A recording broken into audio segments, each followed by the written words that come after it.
Today on Declassified, an Epoch Times special, Spygate.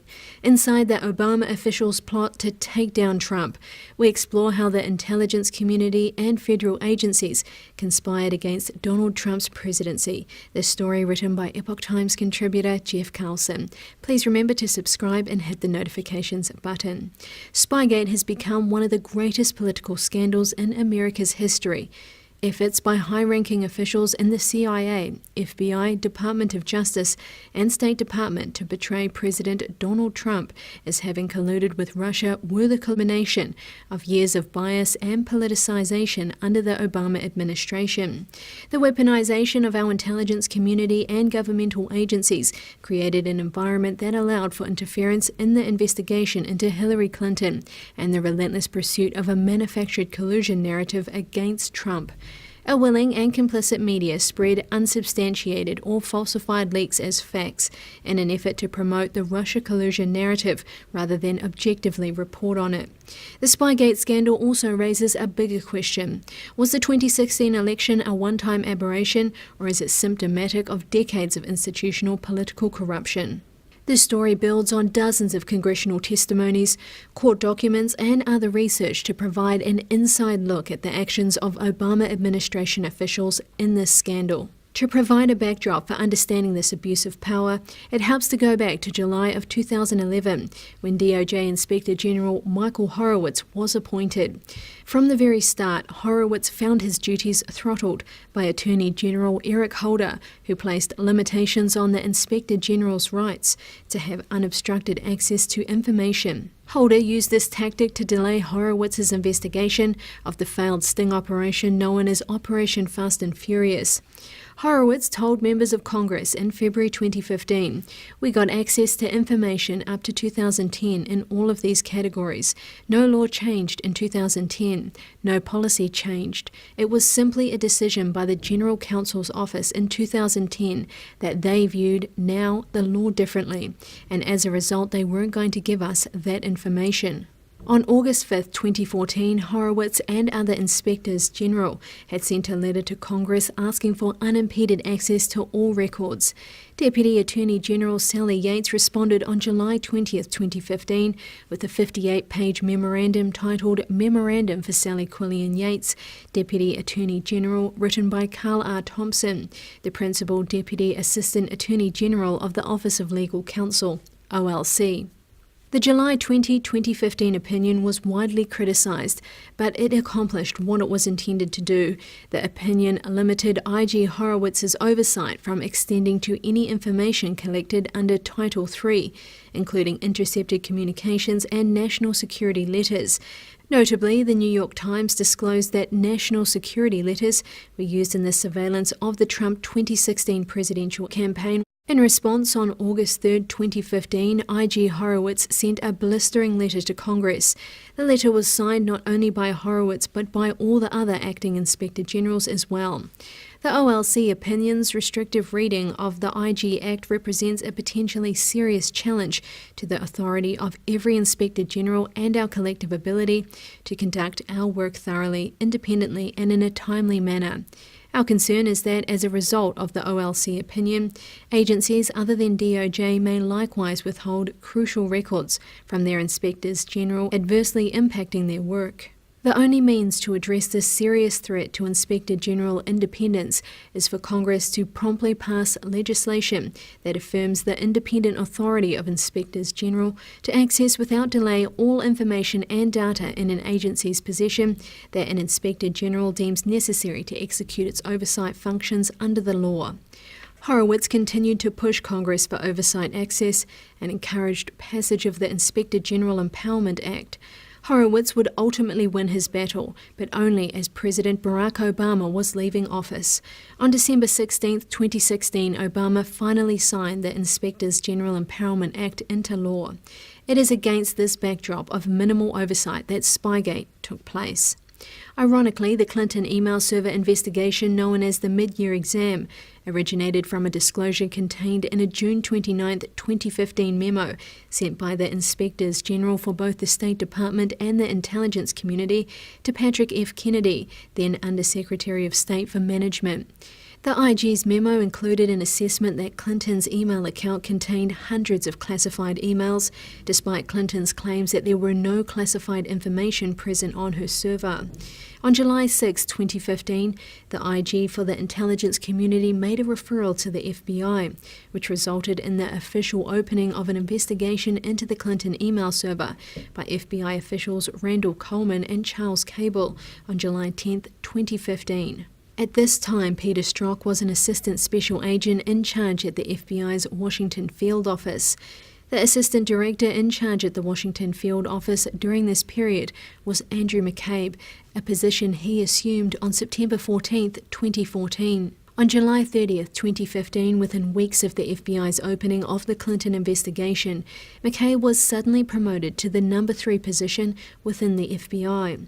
With his new title of Associate Deputy Director, Andrew McCabe was transferred to FBI headquarters from the Washington field office, and his direct involvement in the Clinton investigation began. Strzok would shortly follow. Less than a month after McCabe was transferred, FBI headquarters reached out to the Washington field office, saying they needed greater staffing and resources based on what they were looking at, based on some of the investigative steps that were under consideration. That's what Strzok told Congressional investigators in a closed-door hearing on June 27, 2018. Strzok was one of the agents selected in late August 2015. He was assigned to the mid-year exam team and transferred to FBI headquarters. Strzok, in his comments to lawmakers, acknowledged that the newly formed investigative team was largely made up of hand-picked personnel from the Washington field office and FBI headquarters. Starting in October 2015 and into the first months of 2016, FBI Director James Comey made a series of high-profile reassignments that resulted in the complete turnover of the upper echelon of the FBI team working on the Clinton email investigation. On October 12, 2015, Louis Bladel was moved to the New York field office. December 1, 2015, Randall Coleman, Assistant Director Head of Counterintelligence, was named as Executive Assistant Director of the Criminal Cyber Response and Services Branch and was replaced by Bill Priestap. December 9, 2015, Charles Sandy Cable was moved to the Washington field office. February 1, 2016, Mark Giuliano retired as Deputy FBI Director and was replaced by Andrew McCabe. February 11, 2016, John Giacalone retired as Executive Assistant Director and was replaced by Michael Steinbach. March 2, 2016, Gerald Roberts Jr. was moved to the Washington field office. Comey was the only non-involved senior FBI leadership official who remained a constant during the entirety of the Clinton email investigation. McCabe had the second longest tenure. On January 29, 2016, Comey appointed McCabe as Deputy FBI Director, replacing the retiring Giuliano, and McCabe assumed the number 2 position within the FBI after having held the number 3 position for just 6 months. It was at this point that FBI lawyer Lisa Page was assigned to McCabe as his special counsel. This is not the first time that Page worked directly for McCabe. James Baker, the FBI's former general counsel, told Congressional investigators that Page had worked for McCabe at various times during McCabe's career. Mr. Baker saw at various points she was assigned to work for Andy McCabe when he was the Executive Assistant Director for National Security. She was in that position when I got to the OGC Office of General Counsel. I'm not sure when she started, maybe 2013 until he left, and I can't remember when he left that job. And then when Andy came back as the Deputy Director, Lisa then held a special advisor kind of position for him as well. So she was technically still in OGC, but she was on assignment to work for Andy McCabe. By early 2016, the 3 participants in the infamous insurance policy meeting, McCabe, Strzok, and Page, were now in place at the FBI. In January 2016, Bill Priestap was named as head of the FBI's Counterintelligence Division, replacing Coleman and inheriting the Clinton email investigation in the process. According to Priestap, Coleman had set up a reporting mechanism that leaders of that team would report directly to him, not through the customary other chain of command in the Clinton email investigation. Priestap, who said he didn't know why Coleman had set it up, kept the chain of command in place when he assumed Coleman's position in January 2016. The new structure resulted in some unusual reporting lines that were outside normal chains of command. Strzok, who would not normally fall under Priestap's oversight, was now reporting directly to him. As Priestap described it, the makeup of the team involved in the Clinton investigation was comprised of three differing but intertwined elements: the filter team, the primary team, and the senior leadership team. The primary team was small, consisting of only Strzok, FBI analyst Jonathan Moffa, and to varying degrees filter team leader Rick Maines and FBI lawyer Sally Moyer.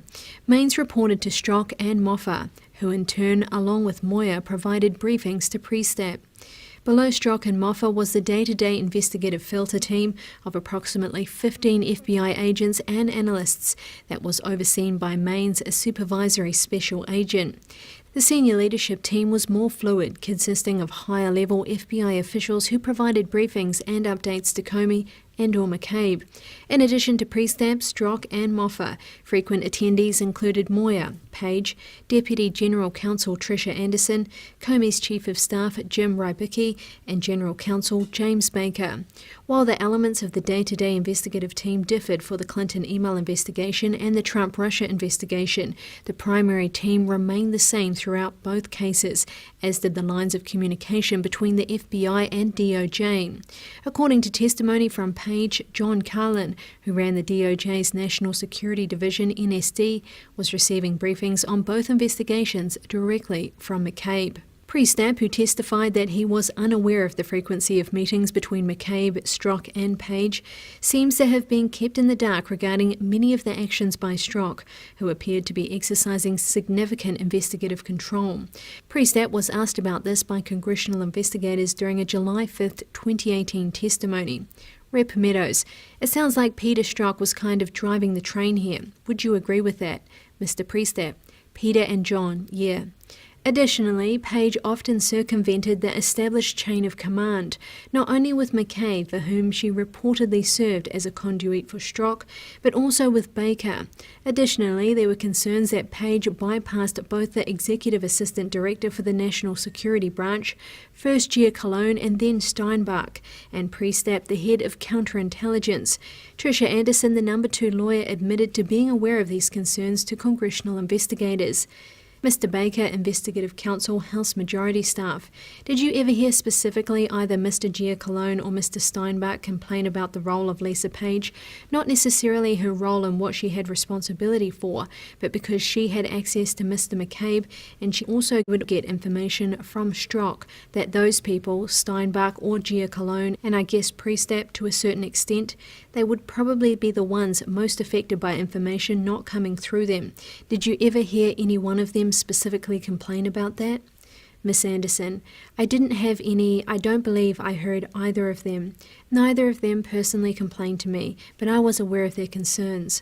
A report published by Inspector General Horowitz in June last year, which reviewed the FBI's investigation of the Clinton email case, included the notable statement that several witnesses informed the IG that Page circumvented the official chain of command and that Strzok communicated important mid-year case information to her and thus to McCabe without Priestap's or Steinbach's knowledge. Steinbach, who was the Executive Assistant Director and Priestap's direct supervisor, left the FBI in early 2017. According to Anderson, McCabe was aware of ongoing concerns regarding Page's circumventions, but it appears that nothing was done to address them. Mr. Baker, Investigative Counsel, House Majority Staff: "Do you know if Mr. McCabe was aware that some of his agent executives were concerned that they were being bypassed on information on what, by all accounts, was a sensitive critical investigation?" Ms. Anderson: "My understanding was that he was aware." By the spring of 2016, the Clinton email investigation was already winding down. This was due in large part to the fact that the DOJ, under Attorney General Loretta Lynch, had decided to set an unusually high threshold for the prosecution of Clinton, effectively ensuring that from the outset she would not be charged. In order for Clinton to be prosecuted, the DOJ required the FBI to establish evidence of intent, even though the gross negligence statute explicitly does not require this. This meant that the FBI would have needed to find a smoking gun, such as an email or an admission made during FBI questioning, revealing Clinton or her aides knowingly set up the private email server to send classified information. According to Page, the DOJ played a far larger role in the Clinton investigation than had been previously known. Everybody talks about this as if this was the FBI investigation, and the truth of the matter is there was not a single step other than the July 5th statement. There was not a single investigative step that we did not do in consultation with or at the direction of the Justice Department. This is what Page told Congressional investigators on July 13, 2018. Comey had also hinted at the influence exerted by the DOJ over the Clinton investigation in a July 5, 2016 press conference in which he recommended Clinton not be charged, stating that there were obvious considerations like the strength of the evidence, especially regarding intent. Notably, Comey had been convinced to remove the term gross negligence to describe Clinton's actions from his prepared statement by, among others, Page, FBI agent Peter Strzok, senior legal counsel Tricia Anderson, and FBI analyst Jonathan Moffa. As the Clinton investigation wound down, interest in the intelligence community in the Trump campaign was ramping up.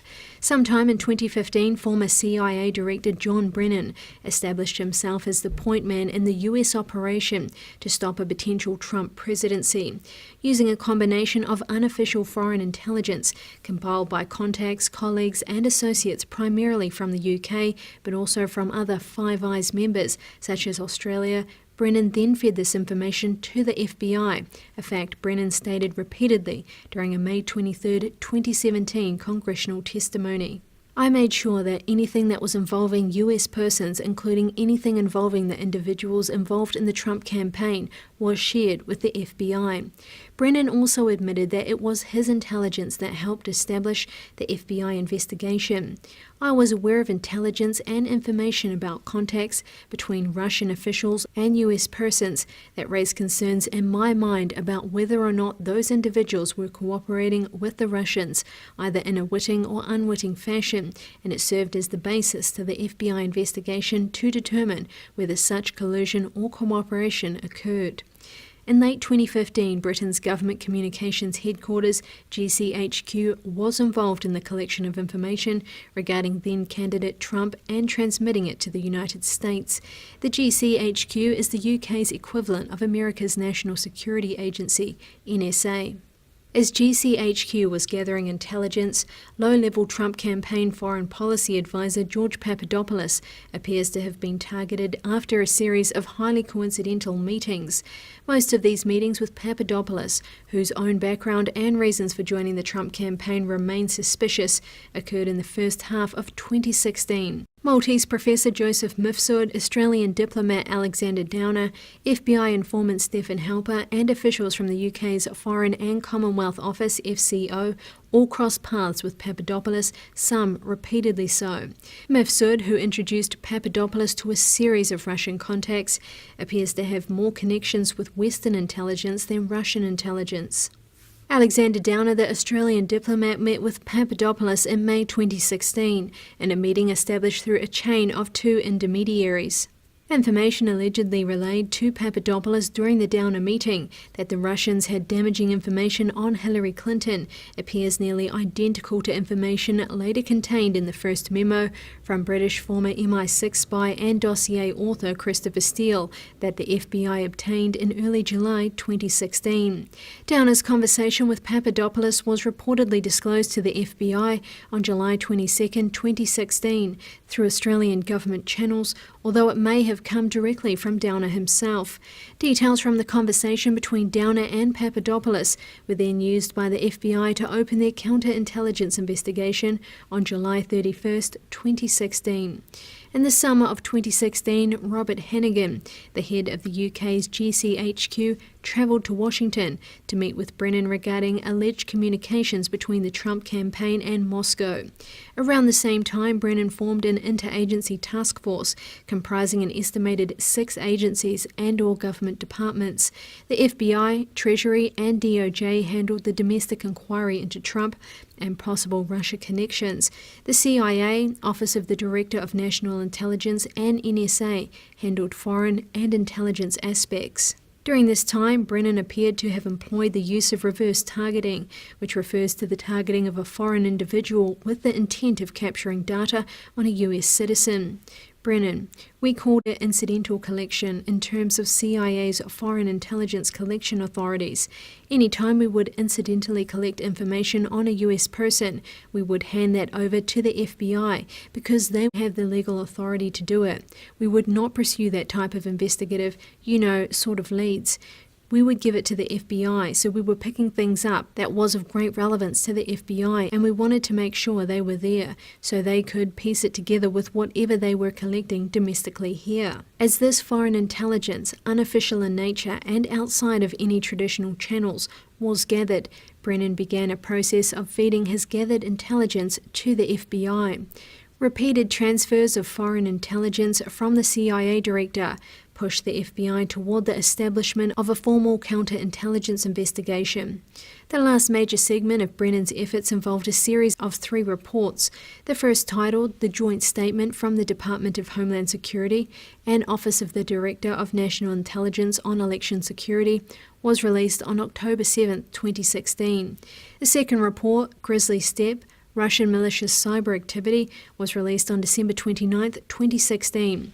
The third report, Assessing Russian Activities and Intentions in Recent US Elections, also known as the Intelligence Community Assessment, ICA, was released on January 6, 2017. This final report was used to continue pushing the Russia-collusion narrative following the election of President Donald Trump. Notably, Admiral Mike Rogers of the NSA publicly dissented from the findings of the ICA, assigning only a moderate confidence level. Meanwhile, another less official effort began. Information paid for by the Democratic National Committee, DNC, and the Hillary Clinton campaign targeting Donald Trump made its way to the highest levels of the FBI and the State Department, with a sophisticated strategy relying on personal connections of hired operatives.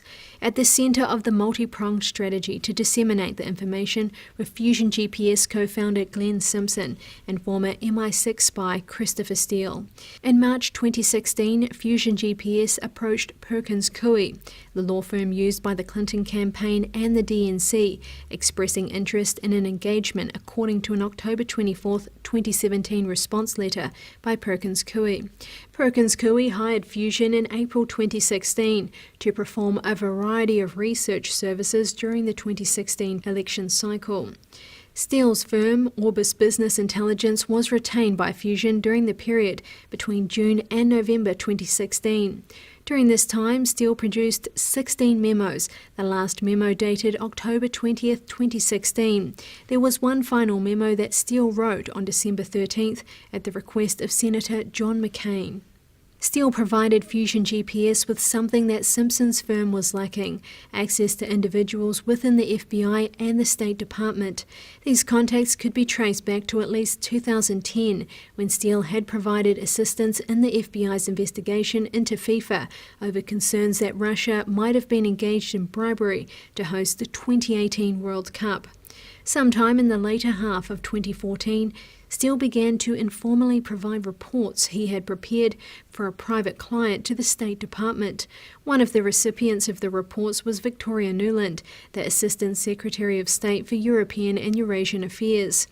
After Steele's company was hired by Fusion GPS in June 2016, he began to reach out to the FBI through Michael Gator, an FBI agent and assistant legal attaché at the US Embassy in Rome, who Steele had worked with in the FIFA case.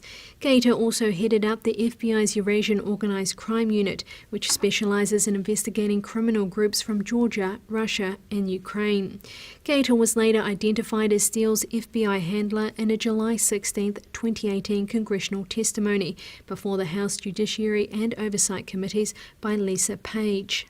On July 5, 2016, Gator travelled to London and met with Steele at the offices of Steele's firm, Orbis. At some point in early July, Steele passed his initial report to Nuland and the State Department. Nuland later said these documents were passed on at some point to both the FBI and then Secretary of State John Kerry.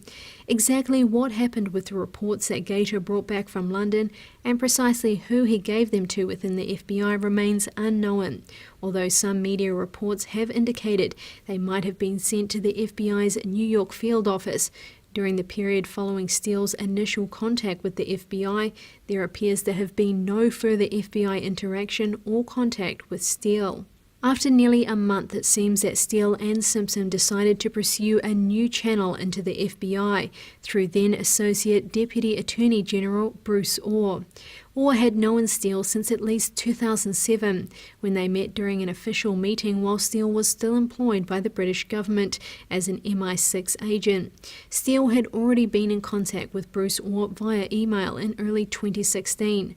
Notably, most of these prior discussions appeared to discuss Russian oligarch Oleg Deripaska and his ongoing efforts to obtain a US visa.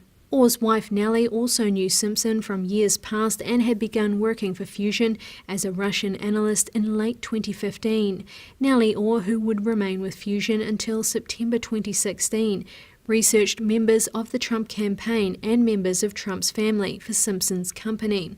On July 29th, Steele wrote to Orr saying that he would be in D.C. at short notice on business and asked to meet with both Orr and his wife. On July 30th, 2016, Bruce and Nellie Orr met Steele for breakfast at the Mayflower Hotel. Also present at the breakfast meeting was a fourth individual described by Orr as an associate of Mr. Steele's, another gentleman, younger fellow, I didn't catch his name.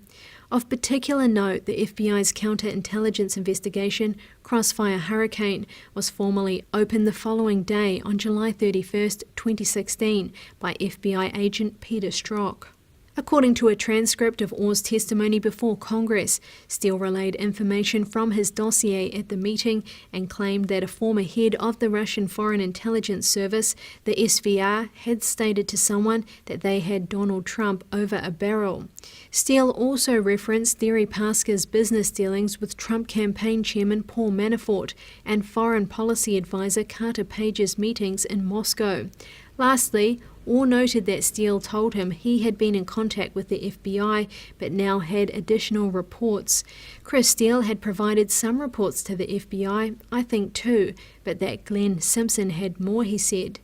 Immediately following Orr's breakfast with Steele, Orr reached out to Deputy FBI Director Andrew McCabe and the two met in McCabe's office sometime between July 30th and the first days of August.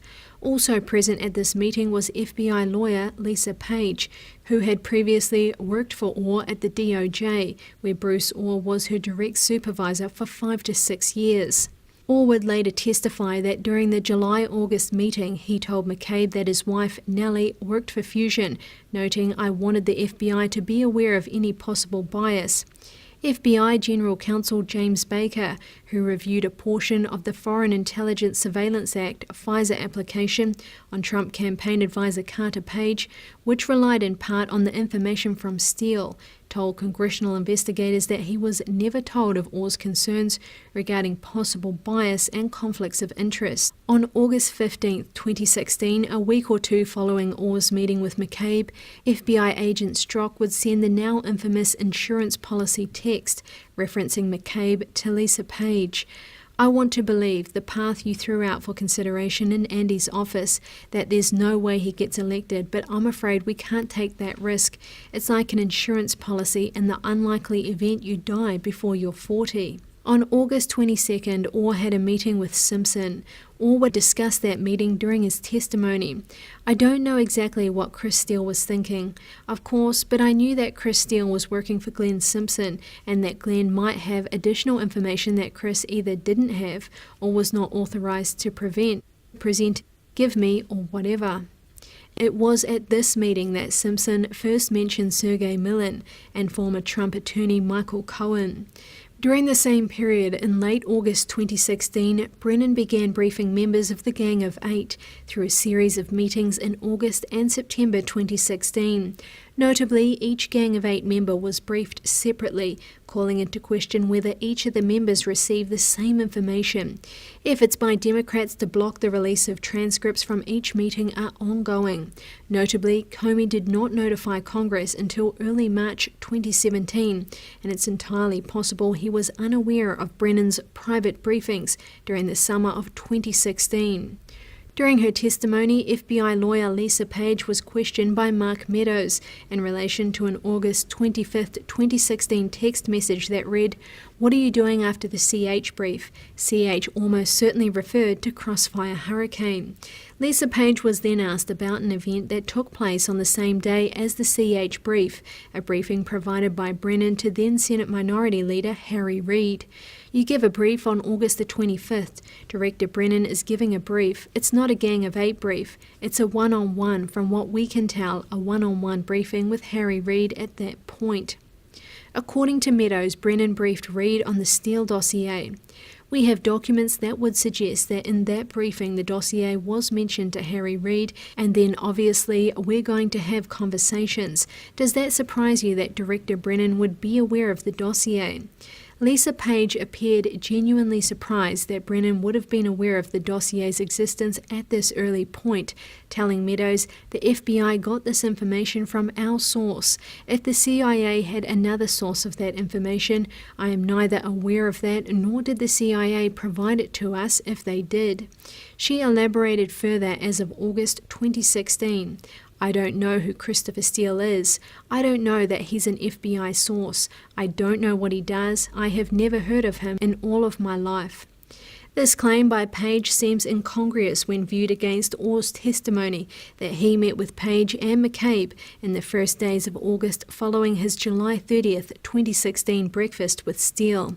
"My initial meeting was with Mr. McCabe and with Lisa Page. I was telling them about what I was hearing from Chris Steele."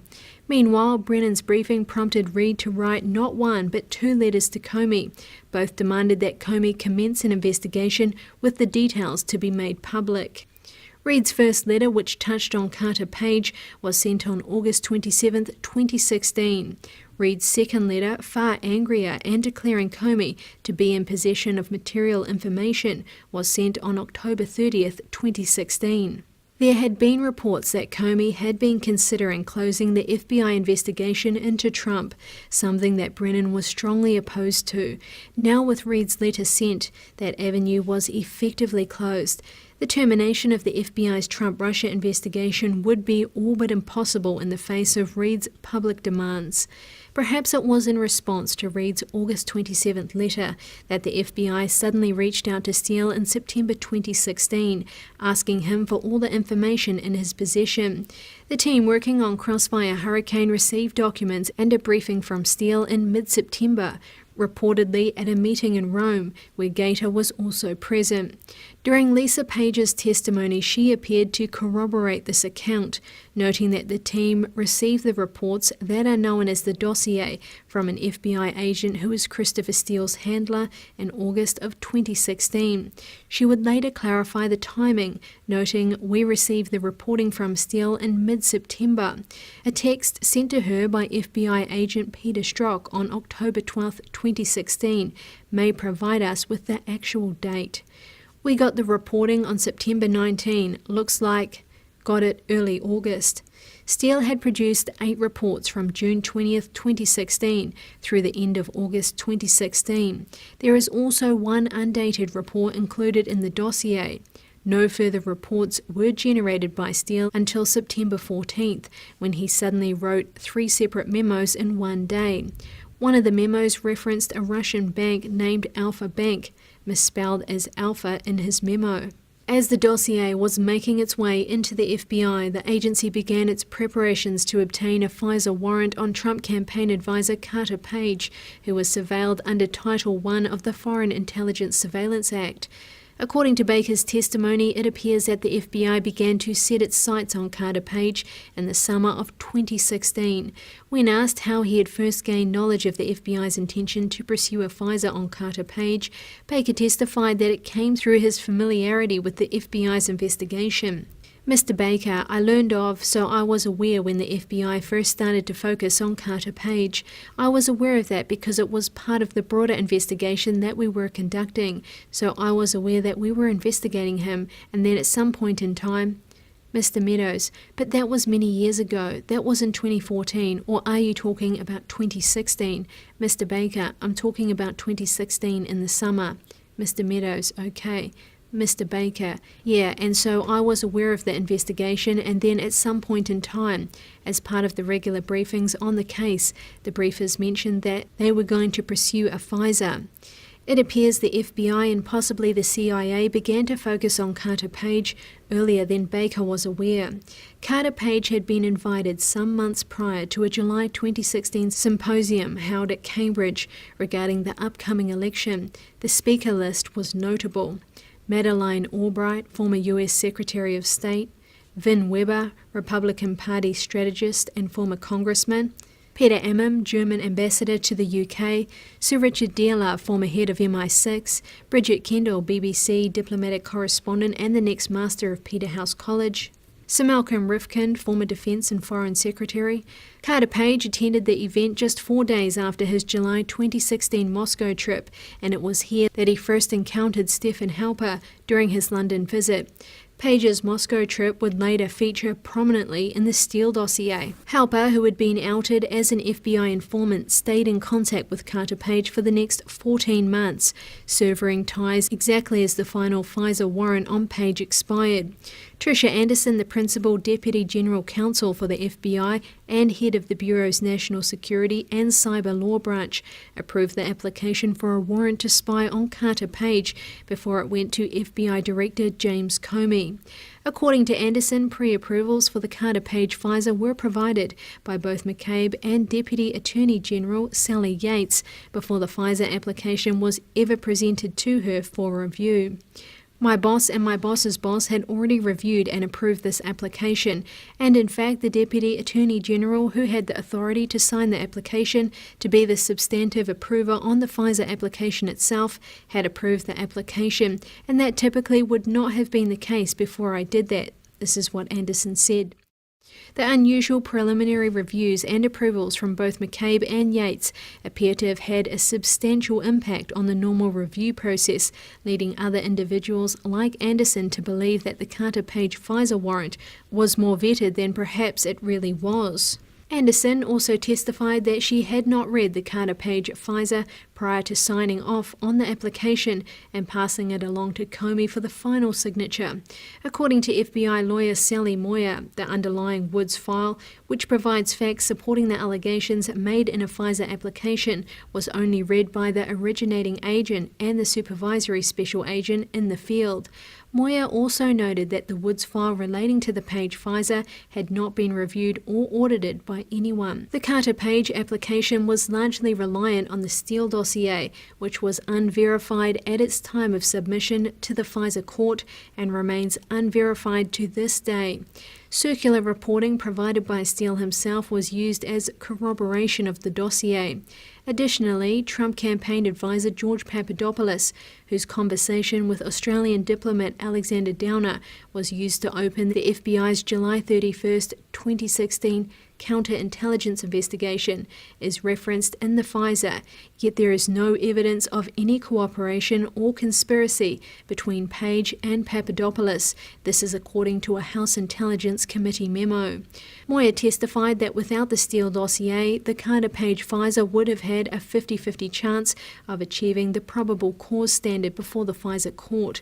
Notably, the Steele dossier is generally considered to have been largely discredited. On September 19th, shortly after Steele completed his latest 3 memos, FBI General Counsel James Baker met with Perkins Coie partner Michael Sussman, the lawyer the DNC turned to on April 28, 2016, after discovering the alleged hack of their servers. Sussman, who sought out the meeting, presented Baker with documents that Baker described as a stack of material, I don't know, maybe a quarter-inch, half-inch thick or something like that, clipped together, and then I believe there was some type of electronic media as well, a disc or something. The information that Sussman gave to Baker was related to what Baker described as a surreptitious channel of communications between the Trump Organization and a Russian organization associated with the Russian government. Baker was describing alleged communications between Alpha Bank and a server in the Trump Tower.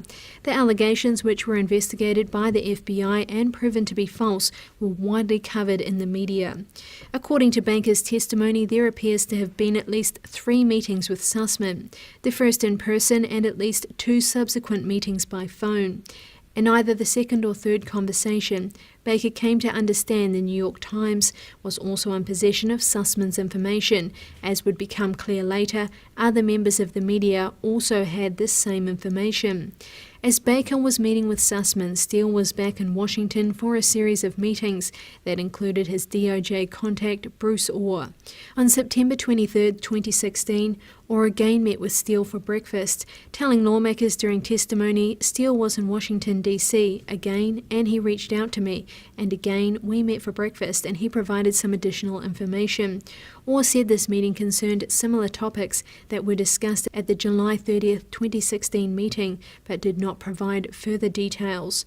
Orr would also meet either on the same month or in early October with FBI agent Peter Strzok, FBI lawyer Lisa Page, and DOJ career officials from the Criminal Division Bruce Swartz, Zainab Ahmad, and Andrew Wiseman. Orr testified that he was unsure whether Wiseman was at this or a later meeting.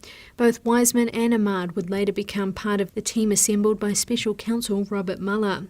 At the same time that Bruce Orr met with Christopher Steele for breakfast on September 23, 2016, Yahoo News reporter Michael Isikoff published an article about Trump campaign foreign policy advisor Carter Page. The article, which was headlined U.S. Intel Officials Probe Ties Between Trump Advisor and Kremlin, was based on an interview with Steele. Isikoff's article would later be used by the FBI in the Foreign Intelligence Surveillance Act FISA spy warrant application on Carter Page as corroborating information. Following the publication of the Isikoff article, the Hillary for America campaign released a same-day statement touting Isikoff's bombshell report with the full article attached. A second lengthy article was published on September 23 by Politico, Who is Carter Page? The Mystery of Trump's Man in Moscow, by Julia Ioffe. This article was particularly interesting as it appeared to highlight media efforts by Fusion GPS. As I started looking into Page, I began getting calls from 2 separate corporate investigators, digging into what they claim are all kinds of shady connections Page has to all kinds of shady Russians. One is working on behalf of various unnamed Democratic donors. The other won't say who turned him on to Page's scent. Both claim to me that the FBI was investigating Page for allegedly meeting with Igor Senchin and Sergei Ivanov, who was until recently Putin's chief of staff, both of whom are on the sanctions list when Page was in Moscow in July for that speech. Ioffe noted that seemingly everyone I talked to also had talked to the Washington Post, and then there were these corporate investigators who drew a dark and complex web of Page's connections. Her article also mentioned rumors regarding Alpha Bank. It was probably during this same trip to Washington that Steele also met with Jonathan Weiner, a former Deputy Assistant Secretary of State for International Law Enforcement and former Special Envoy for Libya, who Steele had known since at least 2010. Weiner had received a separate dossier very similar to Steele's from longtime Clinton confidant Sidney Blumenthal. This second dossier had been compiled by another longtime Clinton operative, former journalist Cody Shearer, and echoed claims made in the Steele dossier. Weiner gave Steele a copy of the second dossier. Steele then shared the second dossier with the FBI, who may have used it as a means to corroborate Steele's own dossier. Steele was also meeting with US media during his DC visit and doing so at Fusion's instruction.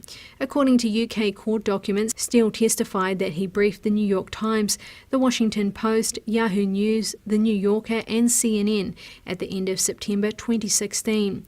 Steele would engage in a second round of media contact in mid-October 2016, meeting again with the New York Times, Washington Post and Yahoo News. Steele testified that all these meetings were conducted verbally in person. Thank you for watching part 1 of Spygate. Part 2 will be released very soon. Please leave your comments below. What do you think about Spygate and all the players involved? I'd be very interested to hear them. From all of us here at Declassified, thank you for joining us, and I look forward to seeing you tomorrow.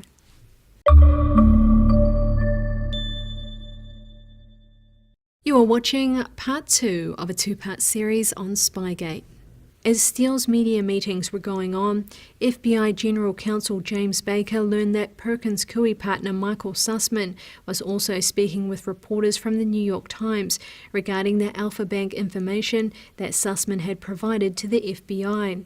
After some internal discussions, the FBI approached both Sussman and the New York Times, asking that any story be held until the FBI had time to complete an investigation into the documents provided by Sussman.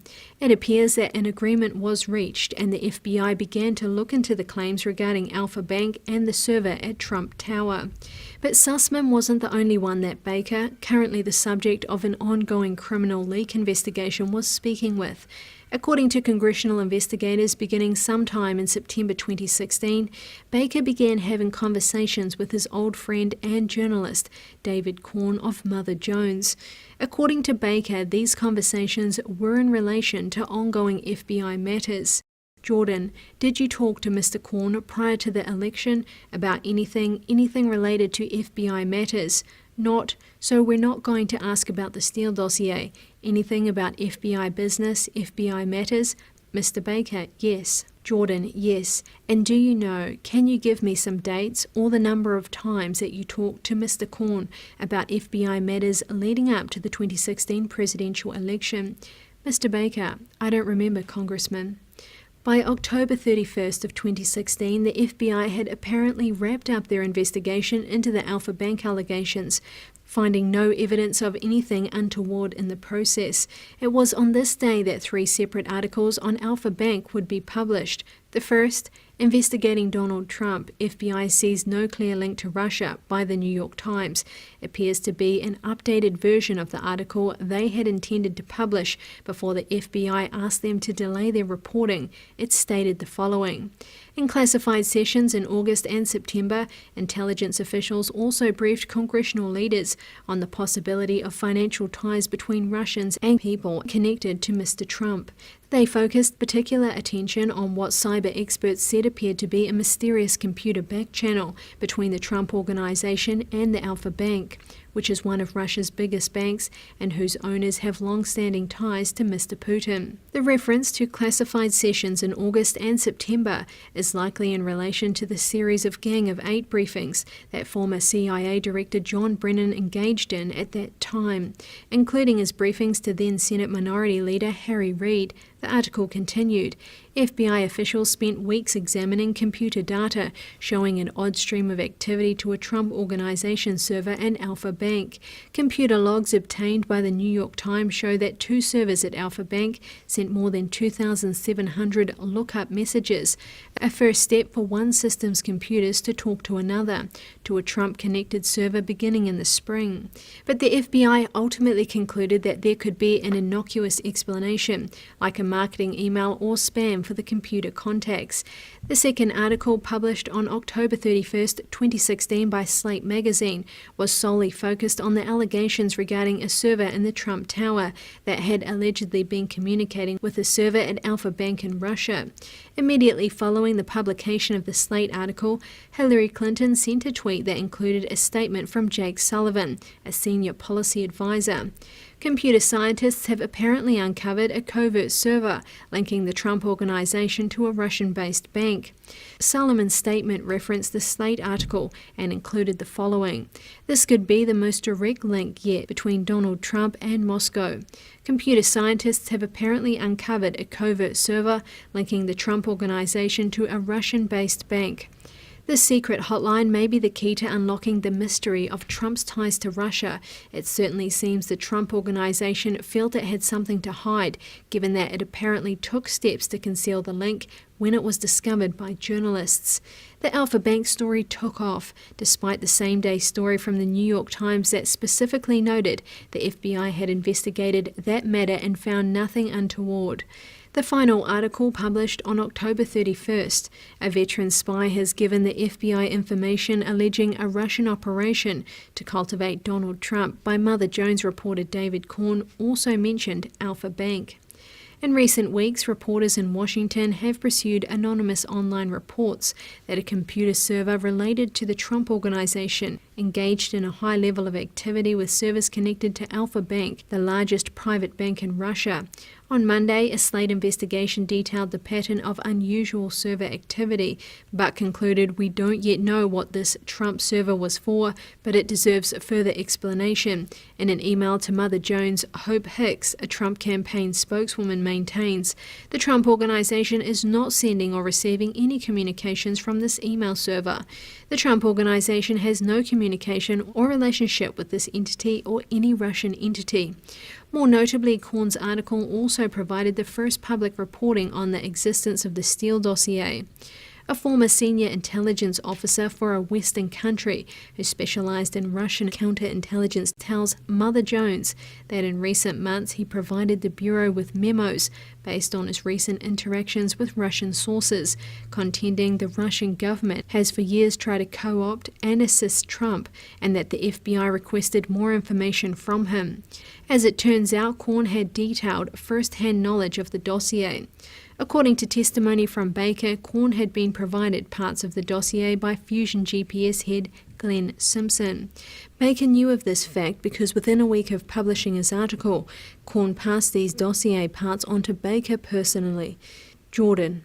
Prior to the election, Mr. Corn had a copy of the dossier and was talking to you about giving that to you so the FBI would have it. Is that all right? I mean, all accurate?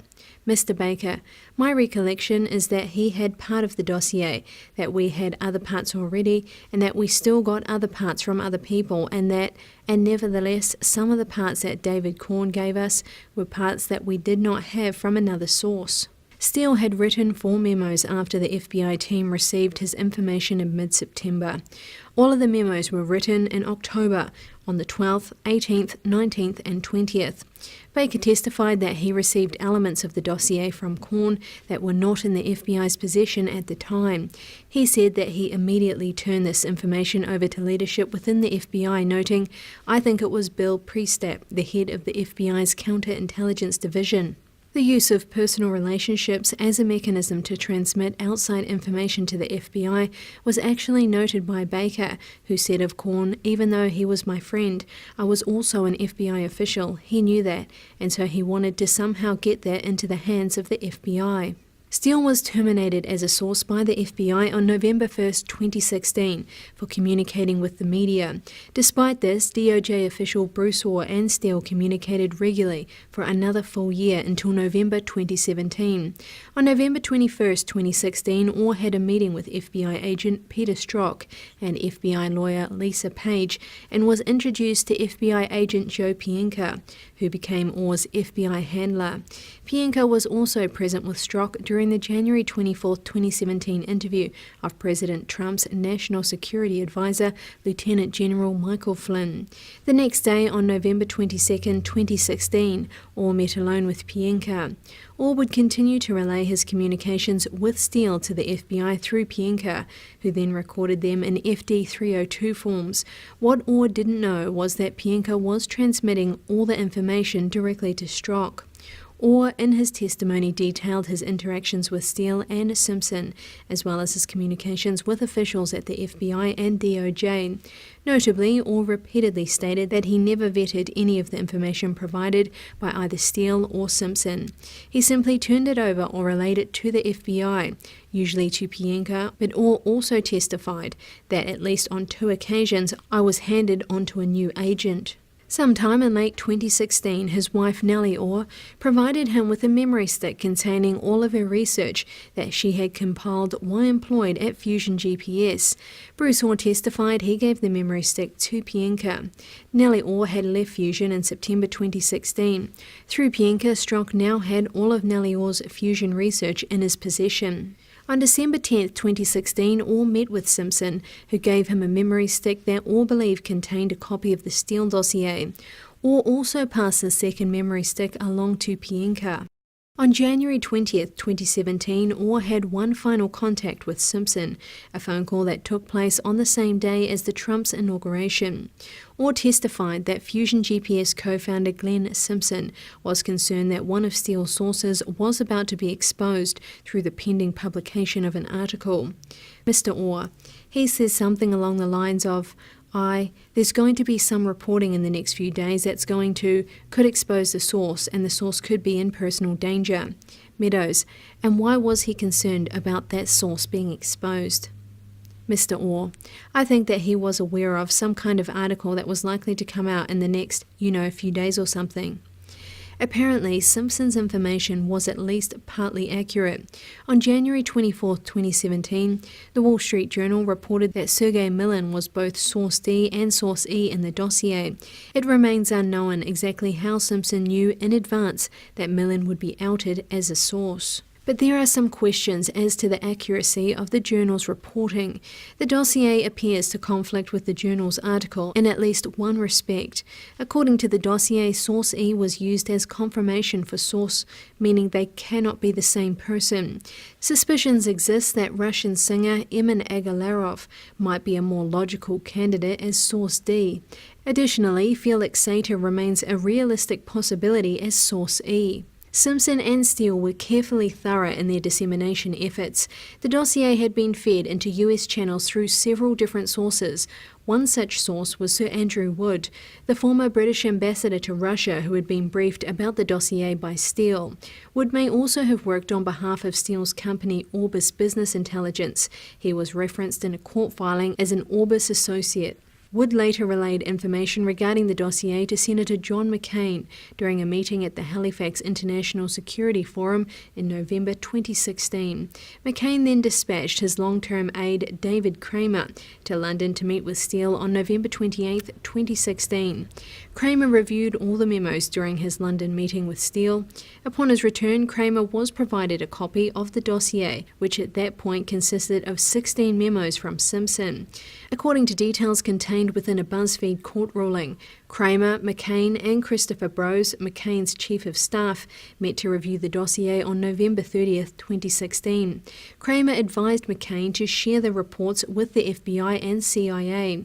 McCain later passed a copy of the dossier to Comey on December 9, 2016. It isn't known if McCain also provided a copy to then CIA Director John Brennan.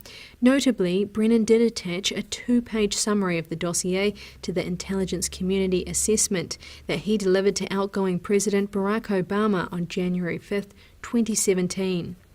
Several days after McCain, Brose and Kramer met to discuss the dossier, the court ruling notes that McCain instructed Kramer to meet with Assistant Secretary of State for Europe and Eurasian Affairs Victoria Nuland and Senior Director for Russian Affairs at the National Security Council Celeste Wallander, spelled incorrectly as Wallander in the court document. The purpose of the meeting was to verify if the dossier was being taken seriously. Both Nuland and Wallander were previously aware of the dossier's existence, and both officials previously knew Steele, whom they believed to be credible. Kramer didn't physically share the dossier with them. Another notable disclosure from the BuzzFeed court ruling revealed that Kramer showed a copy of the dossier to BuzzFeed News reporter Ken Bingsinger on December 29, 2016, during a meeting at the McCain Institute. Court documents show that Kramer told Bingsinger that some of the information was unverified. Bingsinger left the meeting at the McCain Institute with copies of all 17 memos, including a newly written December 13th memo that referenced Trump lawyer Michael Cohen. According to UK court documents, Kramer, on behalf of McCain, asked Steele to provide any further intelligence that he had gathered relating to alleged Russian interference in the US presidential election. It was this request from McCain that led Steele to produce his December 13th memo. McCain famously denied ever providing a copy of the dossier to BuzzFeed, telling the Daily Caller, "I gave it to no one except for the director of the FBI. I don't know why you're digging this up now." Although the court ruling doesn't reference whether McCain directed Kramer to provide the dossier to BuzzFeed, it would seem unlikely that Kramer would take that action upon himself, particularly with his knowledge that McCain provided then FBI Director James Comey a copy of the dossier just over a week prior. There is apparently some dispute as to how Bingsinger obtained physical possession of the dossier. A footnote within the court document notes that there is disagreement between Kramer and Bensinger about whether Kramer gave Bensinger a copy or whether Bensinger took photos of the dossier when Kramer was not looking. Kramer testified that Bensinger took photos of the dossier when Kramer was out of the room, even though he asked Bensinger not to. However, the court ruling also notes that in a later declaration, Kramer stated that he had no objection to Bensinger taking a hard copy and had provided hard copies to other journalists. By late December, certain members of the media, including Jake Tapper of CNN, had obtained copies of the dossier. A short sequence describes what happened next. The Intelligence Community Assessment (ICA) on alleged Russian hacking was released internally on January 5, 2017. On this same day, outgoing President Obama held an undisclosed White House meeting to discuss the ICA and the attached summation of the dossier with National Security Advisor Susan Rice, FBI Director James Comey, and Deputy Attorney General Sally Yates. Rice would later send herself an email documenting the meeting. The following day, CIA Director John Brennan, Director of National Intelligence James Clapper, and Comey attached a written summary of the Steele dossier to the classified briefing they gave Obama. Comey then met with President-elect Trump to inform him of the dossier. This meeting took place just hours after Comey, Brennan, and Clapper formally briefed Obama on both the Intelligence Community Assessment and the Steele dossier. Comey would only inform Trump of the salacious details contained within the dossier. He later explained on CNN in an April 2018 interview that he had done so at the request of Clapper and Brennan. Shortly after Comey's meeting with Trump, both the Trump-Comey meeting and the existence of the dossier were leaked to CNN. The significance of the meeting was material, as Comey noted in a January 7th memo. Media, like CNN, had them and were looking for a news hook. I said it was important that we not give them the excuse to write that the FBI has the material. The media has widely dismissed the dossier as unsubstantiated and therefore unreportable. It was only after learning that Comey briefed Trump on it that CNN reported on the dossier. The House Intelligence Committee report on Russian election interference confirmed that Clapper personally leaked confirmation of the dossier, along with Comey's meeting with Trump, to CNN. The committee's investigation revealed that President-elect Trump was indeed briefed on the contents of the Steele dossier, and when questioned by the committee, former Director of National Intelligence James Clapper admitted that he confirmed the existence of the dossier to the media. Additionally, the House Intelligence report shows Clapper appears to have been the direct source for CNN's Jake Tapper and his January 10th story, which disclosed the existence of the dossier. When initially asked about the leaks related to the ICA in July of 2017, former DNI Clapper flatly denied discussing the dossier compiled by Steele or any other intelligence related to Russia hacking of the 2016 election with journalists. Clapper subsequently acknowledged discussing the dossier with CNN journalist Jake Tapper and admitted that he might have spoken with other journalists about the same topic. Clapper's discussion with Tapper took place in early January of 2017, around the time IC leaders briefed President Obama and President-elect Trump on the Christopher Steele information, a two-page summary of which was enclosed in the highly classified version of the ICA. On January 10, 2017, CNN published an article. Intel chiefs presented Trump with claims of Russian efforts to compromise him by Evan Perez, Jim Shikuto, Jake Tapper, and Carl Bernstein. This article would later be updated and have a January 12, 2017 date. The allegations within the dossier were made public, and with reporting of the briefings by intelligence community leaders, instant credibility was given to the dossier's assertions. Immediately following the CNN story, BuzzFeed published the Steele dossier, and the Trump-Russia conspiracy was pushed into the mainstream. The following day, January 11, 2017, Clapper issued a statement condemning the leaks that he had personally engaged in, and by doing so, acknowledged that he too had now briefed President President-elect Trump on the Steele dossier. On November 17, 2016, Clapper submitted his resignation as Director of National Intelligence. His resignation became effective on January 20, 2017. In August 2017, CNN hired Clapper as their national security analyst. Lieutenant General Michael Flynn, then National Security Advisor to President Donald Trump, was interviewed on January 24, 2017 by FBI agents Peter Strzok and Joe Pienka about two December 2016 conversations that Flynn had had with Russian Ambassador Sergei Kislyak. Details of the phone conversation had leaked to the media. Flynn ultimately pleaded guilty to one count of lying to the FBI regarding his conversation with Kislyak. It remains unknown to this day who leaked Flynn's classified call, a far more serious felony violation. The Washington Post reported in January 2017 that the FBI had found no evidence of wrongdoing in Flynn's actual call with the Russian ambassador. The call and the matters discussed in it broke no laws. Flynn has been portrayed in the media as being suspiciously close to Russia. Frequently cited as evidence is a dinner in Moscow that occurred in late 2015. On December 10, 2015, Flynn attended an event in Moscow to celebrate the 10th anniversary of Russian television network RT. Flynn, who was seated next to Russian President Vladimir Putin for the culminating dinner, was also interviewed on national security matters by an RT correspondent. Flynn's Speakers Bureau, Leading Authorities Inc., was paid $45,000 for the event, and Flynn received $33,000 of the total amount. Seated at the same table with Flynn was Jill Stein, the Green Party candidate in the 2016 election. By all accounts, including Stein's, Flynn and Putin didn't engage in any real conversation. At the time, Flynn's trip didn't garner significant attention, but it would later be used by media and the Clinton campaign to push the Russia-collusion narrative. Notably, as stated by his lawyer, Robert Kellner, Flynn disclosed his Moscow trip to the Defense Intelligence Agency before he traveled there and provided a full briefing upon his return. As has previously been reported, General Flynn briefed the Defense Intelligence Agency, a component agency of the DoD, extensively regarding the RT speaking event trip, both before and after the trip, and he answered any questions that were posed by the DIA concerning the trip during those briefings.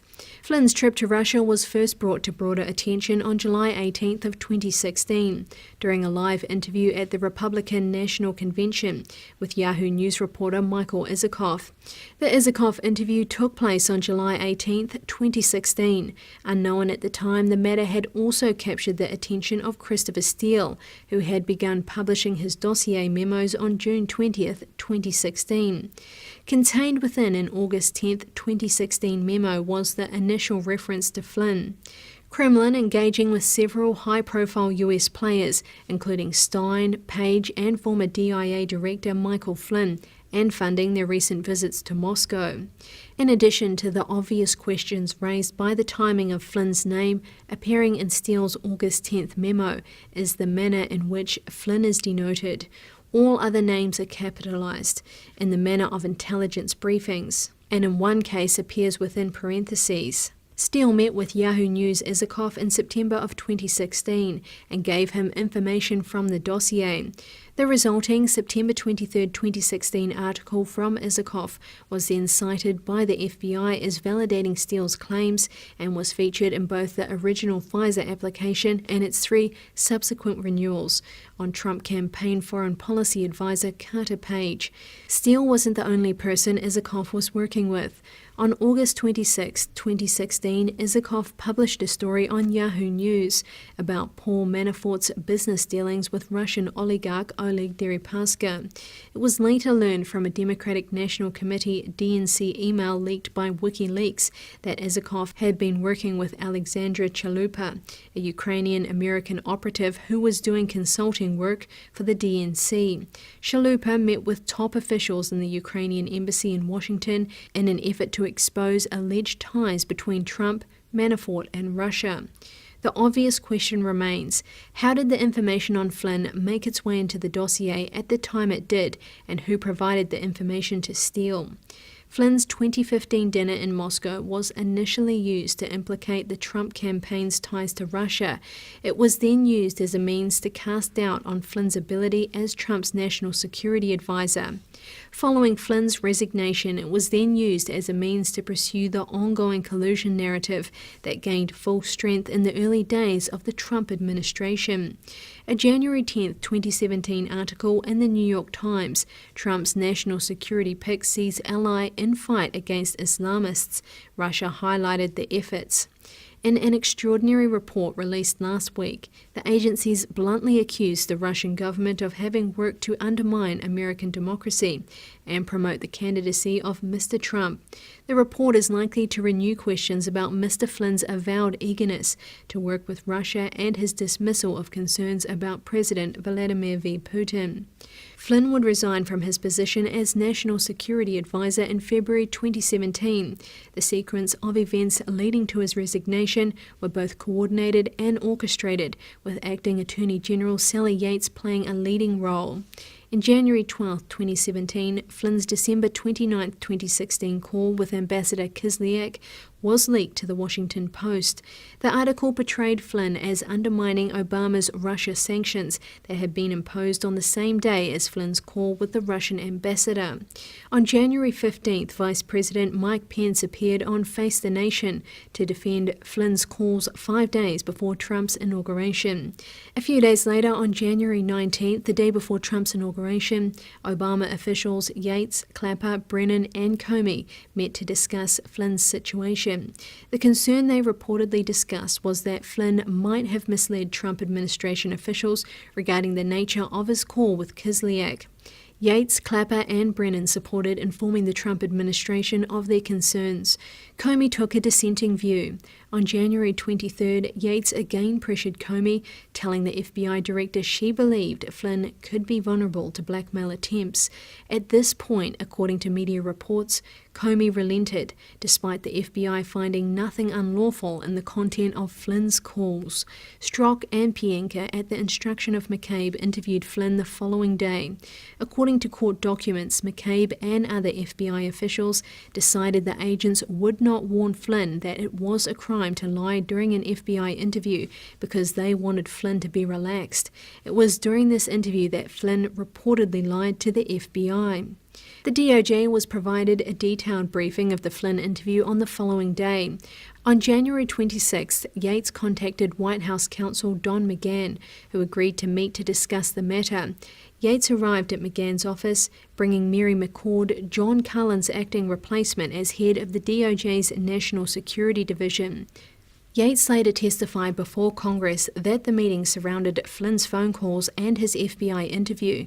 She also testified that Flynn's calls and subsequent interview was a topic of a whole lot of discussion in DOJ and with other members of the intel community. McGahn reportedly asked Yates, "Why does it matter to the DOJ if one White House official lies to another official?" McGahn called Yates the following day and asked her to return for a second meeting. Yates returned to the White House without McCord. McGahn asked to examine the FBI's evidence on Flynn. Yates said she would respond by the following Monday. Yates failed to provide McGahn with the FBI's evidence on Flynn. From that point, the pressure on Flynn and the Trump administration escalated, with help from media reporting.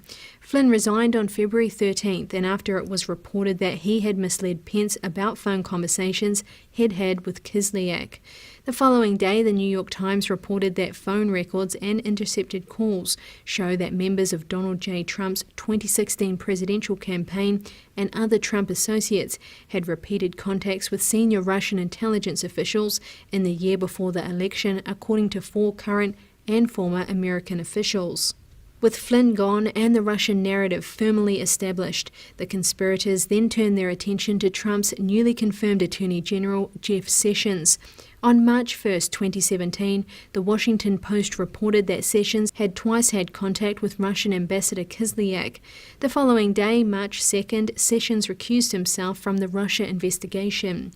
On the same day that Sessions recused himself, Evelyn Farkas, a former Deputy Assistant Secretary of Defense, detailed efforts at hampering the newly installed Trump administration during a March 2, 2017 interview with MSNBC, in which she described how the Obama administration gathered and disseminated intelligence on the Trump team.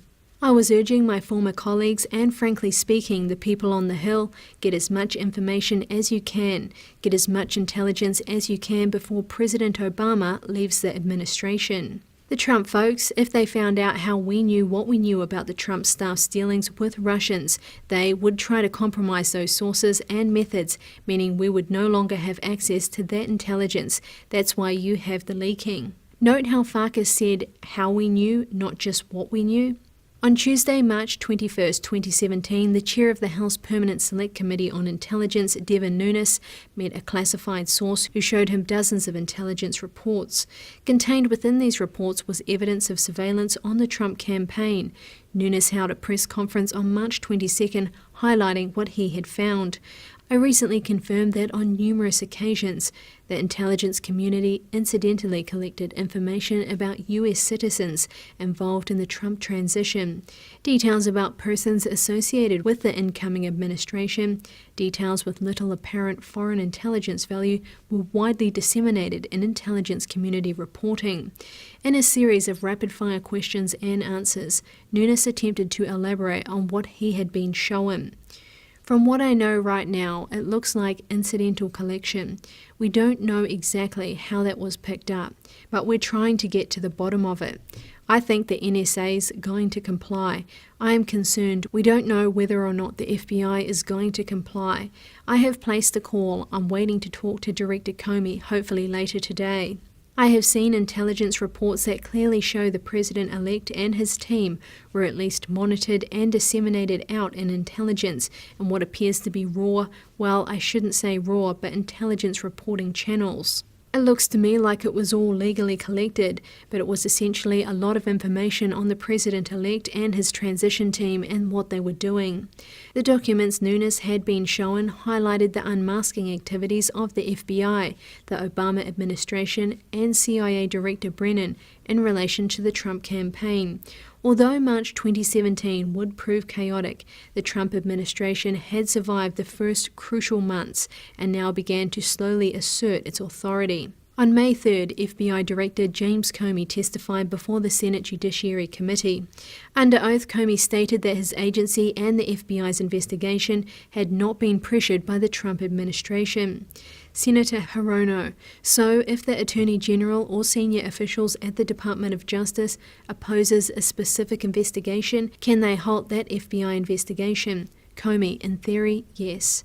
Hirono, has it happened? Comey, not in my experience, because it would be a big deal to tell the FBI to stop doing something that, without an appropriate purpose, I mean where oftentimes they give us opinions that we don't see a case there, and so you ought to stop investing resources in it. But I'm talking about a situation where we were told to stop something for a political reason. That would be a very big deal. It's not happened in my experience. Less than a week later, on May 9th, President Trump fired Comey based on a May 8th recommendation by Deputy Attorney General Rosenstein. Rosenstein would later tell members of Congress, "In one of my first meetings with then-Senator Jeff Sessions last winter, we discussed the need for new leadership at the FBI. Among the concerns that I recall were to restore the credibility of the FBI, respect the established authority of the Department of Justice, limit public statements, and eliminate leaks."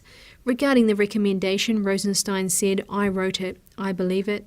I stand by it." Within days of Trump's firing of Comey, the FBI, now under the leadership of acting FBI Director Andrew McCabe, suddenly decided to re-establish direct contact with Christopher Steele through DOJ official Bruce Orr.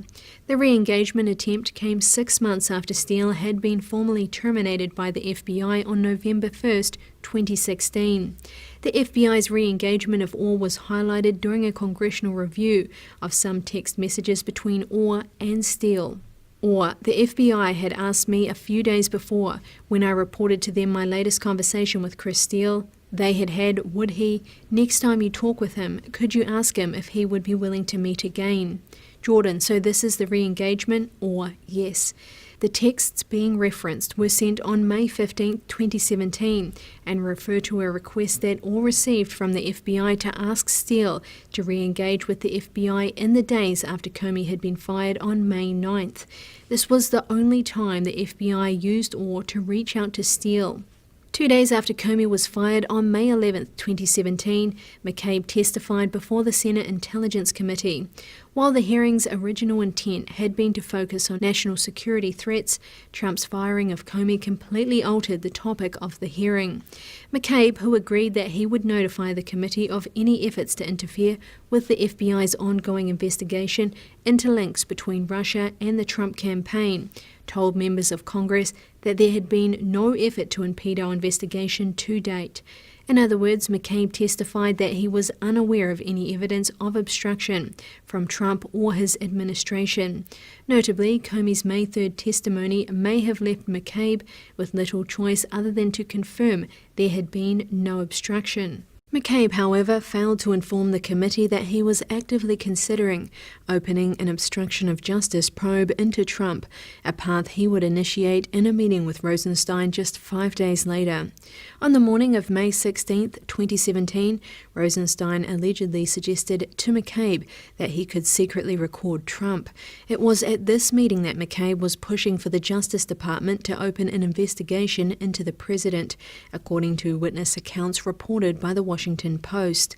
In addition to McCabe, Rosenstein, and special counsel to McCabe, Lisa Page, there were one or two others present, including Rosenstein's chief of staff, James Crowley, and possibly Scott Schools, the senior-most career attorney at the DOJ and a top aide to Rosenstein. An unnamed participant at the meeting, in comments to the Washington Post, framed the conversation between McCabe and Rosenstein in an entirely different light, noting that Rosenstein had responded with angry sarcasm to McCabe, saying, "What do you want to do, Andy? Wire the president?"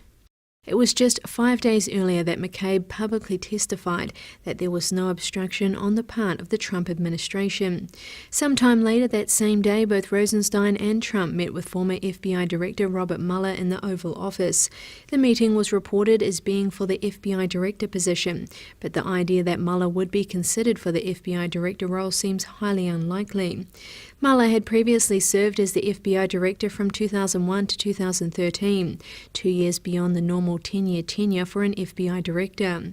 In 2011, Obama requested that Mueller stay on as FBI Director for an additional 2 years, which required special congressional approval. Rosenstein appointed Mueller as special counsel the following day on May 17, 2017, and in doing so, Rosenstein removed control of the Trump-Russia investigation from McCabe and put it in the hands of Mueller. This was confirmed in a recent statement by a DOJ spokesperson who said the Deputy Attorney General in fact appointed Special Counsel Robert Mueller and directed that McCabe be removed from any participation in that investigation. Following the appointment of Mueller as special counsel, it also appears the FBI's efforts to re-engage with Steele abruptly ended. We know the FBI hadn't found any evidence of collusion in the May 2017 timeframe. When McCabe was attempting to open an obstruction investigation, FBI agent Peter Strzok, who played a key role in the counterintelligence investigation of the Trump campaign, texted FBI lawyer Lisa Page about lacking evidence of collusion. "You and I both know the odds are nothing. If I thought it was likely, I'd be there, no question. I hesitate in part because of my gut sense and concern there's no big there." Page, who was asked about this text during her July 2018 testimony, said, "I think this presents that, even as far as May of 2017, we still couldn't answer the question." FBI General Counsel James Baker, who was questioned about the Strzok text, was then asked if he'd seen any evidence to the contrary. He stumbled a bit in his reply. "Meadows, do you have any evidence to the contrary that you observed personally in your official capacity?" Baker: "So the difficulty I'm having with your question is, what does collusion mean and what does prove mean? And so I don't know how to respond to that." In his testimony, Baker disclosed the actual substance of the discussions taking place at the upper echelons of the FBI immediately following Comey's firing, that Vladimir Putin had ordered President Trump to fire Comey. Baker: we discussed, so to the best of my recollection, with the same people I described earlier, Mr. McCabe, possibly Mr. Gattis, Carl Gattis, Executive Assistant Director of the National Security Branch, Mr. Priestat, possibly Lisa Page, possibly Pete Strzok. I don't remember that specifically. Ratcliffe: so there was a discussion between those folks, possibly all of the folks that you've identified, about whether or not President Trump had been ordered to fire Jim Comey by the Russian government. Baker: I wouldn't say ordered, I guess.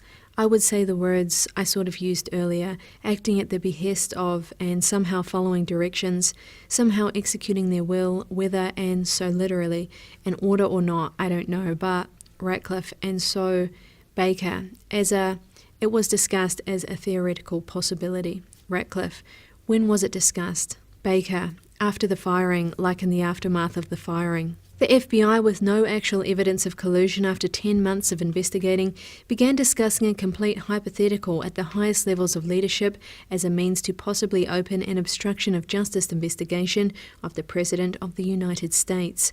McCabe was later fired for lying to the DOJ Inspector General and is currently the subject of a criminal grand jury investigation. Despite the ongoing assault from the intelligence community and holdovers from the Obama administration, President Trump was not entirely without allies. Dana Bente, one of the nation's highest-profile federal prosecutors, served in a series of critical shifting roles within the Trump administration. Bente, who remained the U.S. Attorney for the Eastern District of Virginia until early 2018, concurrently became the Acting Attorney General, following the firing of then Acting Attorney General Sally Yates. Bente, who was specifically appointed by Trump, was not directly in the line of succession that had been previously laid out under an unusual executive order from the Obama administration. Upon the confirmation of Jeff Sessions as Attorney General, Bente next served as Acting Deputy Attorney General until the confirmation of Rod Rosenstein as Deputy Attorney General on April 25, 2017. Bente then became the acting head of the DOJ's National Security Division on April 28, 2017, following the sudden resignation of Mary McCord. Bente was appointed as FBI General Counsel on January 23, 2018, replacing James Baker, who was demoted and reassigned. Baker is currently the subject of a criminal leak investigation. Bente remains in his position as FBI General Counsel. On March 31, 2017, the Trump administration asked for the resignations of all 46 holdover U.S. attorneys from the Obama administration. Trump refused to accept the resignations of just 3 of them, Bente, Rosenstein, and John Huber. As former Attorney General Jeff Sessions noted in a March 29, 2018 letter to Congressional Chairman Chuck Grassley, Bob Goodlatte and Trey Gowdy, Huber was assigned by Sessions to lead a prosecution team and is currently working with DOJ Inspector General Mike Horowitz. I already have directed senior federal prosecutors to evaluate certain issues previously raised by the committee. Specifically, I asked United States Attorney John W. Huber to lead this effort. The Carter Page FISA application has been the subject of significant media attention. But there's another element to the story that, although largely ignored, is equally important. It involved what amounted to a surreptitious race between NSA Director Admiral Mike Rogers and DOJ National Security Division Head John Carlin. Following the discovery that outside contractors for the FBI were accessing raw FISA data since at least 2015, Rogers directed the NSA Office of Compliance to conduct a fundamental baseline review of compliance associated with 702 at some point in early April 2016. On April 18, 2016, Rogers moved aggressively in response to the disclosures. He abruptly shut down all FBI outside contractor access. At this point, both the FBI and DOJ's NSD became aware of Rogers' compliance review. They may have known earlier, but they were certainly aware after outside contractor access was halted. The DOJ's NSD maintains oversight of the intelligence agency's use of Section 702 authority. The NSD and Office of the Director of National Intelligence jointly conduct reviews of the intelligence agency's Section 702 activities every 60 days. The NSD, with notice to the ODNI, is required to report any incidents of agency non-compliance or misconduct to the FISA court. Instead of issuing individual court orders, Section 702 requires the Attorney General and the Director of National Intelligence (NDI) to provide the Foreign Intelligence Surveillance Court (FISC) with annual certifications that specify categories of foreign intelligence information the government is authorized to acquire pursuant to Section 702. The Attorney General and the DNI must also certify that intelligence community agencies will follow targeting procedures and minimisation procedures that are approved by the FISC as part of the certification. Carlin filed the government's proposed 2016 Section 702 certifications on September 26, 2016. Carlin knew the general status of the compliance review by Rogers. The NSD was part of the review. Carlin failed to disclose a critical January 7, 2016 report by the Office of the Inspector General and associated FISA abuse to the FISA court in his 2016 certification. Carlin also failed to disclose Rogers' ongoing Section 702 compliance review. On September 27, 2016, the day after he filed the annual certifications, Carlin announced his resignation, which would become effective on October 15, 2016. On October 4, 2016, a standard follow-up court hearing was held with Carlin present. Again, he made no disclosure of FISA abuse or other related issues. This lack of disclosure would be noted by the court later in the April 2017 ruling. The government's failure to disclose those IG and OCO reviews at the October 4, 2016 hearing was ascribed to an institutional lack of candour. On October 15, 2016, Carlin formally left the NSD. On October 20, 2016, Rogers was briefed by the NSA compliance officer on findings from the 702 NSA compliance audit. The audit had uncovered a large number of issues, including numerous About Query violations. Rogers shut down all About Query activity on October 21, 2016. About Queries are particularly worrisome, since they occur when the target is neither the sender nor the recipient of the collected communication, but the target's query, such as an email address, is being passed between two other communicants. On the same day, the DOJ and FBI sought and received a FISA warrant on Trump campaign advisor Carter Page. At this point, the FISA court was still unaware of the Section 702 violations. On October 24, 2016, the government orally apprised the court of significant non-compliance with the NSA's minimisation procedures involving queries of data acquired under Section 702 using US person identifiers. The full scope of non-compliance querying practices has not been previously disclosed to the court. Rogers appeared formally before the FISA court on October 26, 2016, and presented the written findings of his audit. 2 days later, on the day the court otherwise would have had to complete its review of the certifications and procedures, the government made a written submission regarding those compliance problems, and the court held a hearing to address them. The government reported that the NSA, IG and OCO were conducting other reviews, covering different time periods, with preliminary results suggesting that the problem was widespread during all periods under review. The FISA court was unaware of the FISA query violations until they were presented to the court by then NSA Director Rogers. Carlin didn't disclose his knowledge of FISA abuse in the annual Section 702 certifications, apparently in order to avoid raising suspicions at the FISA court ahead of receiving the Carter Page FISA warrant. The FBI and NSD were literally racing against Rogers' investigation in order to obtain a FISA warrant on Carter Page. Rogers presented his findings directly to the FISA court's presiding judge, Rosemary Collier. Collier and Rogers would work together for the next 6 months, addressing the issues that Roger had uncovered. It was also Collier who wrote the April 26, 2017 FISA court ruling on the entire episode. It was also Collier who signed the original FISA warrant on Carter Page on October 21, 2016. The litany of abuses described in the April 26, 2017 ruling was shocking and detailed the use of private contractors by the FBI in relation to Section 702 data. Judge Collier referred to it as a very serious Fourth Amendment issue. The FBI was specifically singled out by the FISC numerous times in the ruling. The improper access previously afforded the contractors has been discontinued. The court is nonetheless concerned about the FBI's apparent disregard of minimisation rules and whether the FBI may be engaging in similar disclosures of raw Section 702 information that had not been reported. Rogers informed Collier of the ongoing Pfizer abuses by the FBI and NSD just 3 days after she personally signed the counterpage Pfizer warrant. Virtually every FBI and NSD official with material involvement in the original counterpage Pfizer application would later be removed, either through firing or resignation. Thank you very much for joining us on this episode of Declassified, and a special thanks to Jeff Carlson, who has pulled together the facts for this story. Please leave your comments below. What do you think about Spygate and all the players involved? I'd be very interested to hear them.